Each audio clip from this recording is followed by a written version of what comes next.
Hey guys, Mr. Neese is going to talk to you a little bit about SE 20B, which says, explain why landmark constitutional amendments have been proposed and ratified from 1877 to the present.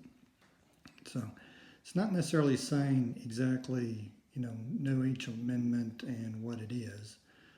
Not to say that that isn't good, but I'm not saying go memorize it. I think we need to look in terms of probably two classifications on the significance of these amendments.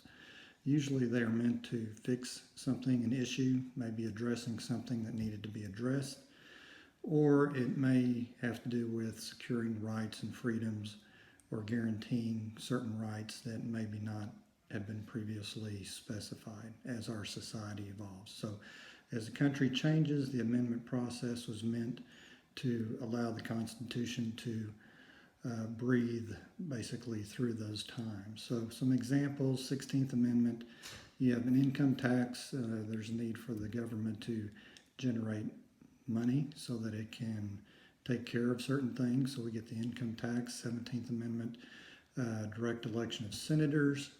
State legislators previously had selected the senators for each state, and that created kind of a good old boy system where it wasn't too hard. If you knew the right people, you can get a small group within the state legislature to support you, and you could be a senator. Where now today the state votes for that. So fixing another thing. 22nd Amendment is presidential terms. Franklin Roosevelt was our president for 4 terms. Previously, it was just kind of an expectation going back to Washington not to serve more than 2 terms. So this amendment comes in and sets that to 2 terms or 10 years.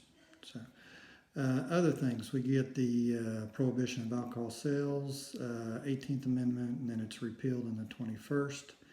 19th Amendment, I'd say you definitely need to know. That is women's suffrage, women getting the right to vote.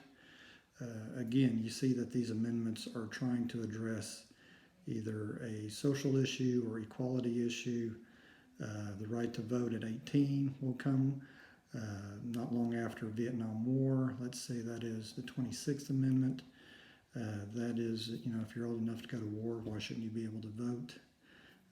So these are some of the amendments, but just, keep in mind it's saying why landmark constitutional amendments have been proposed, and just kind of understanding the background of those amendments and the reasoning for those. So hopefully that helps you with 20B.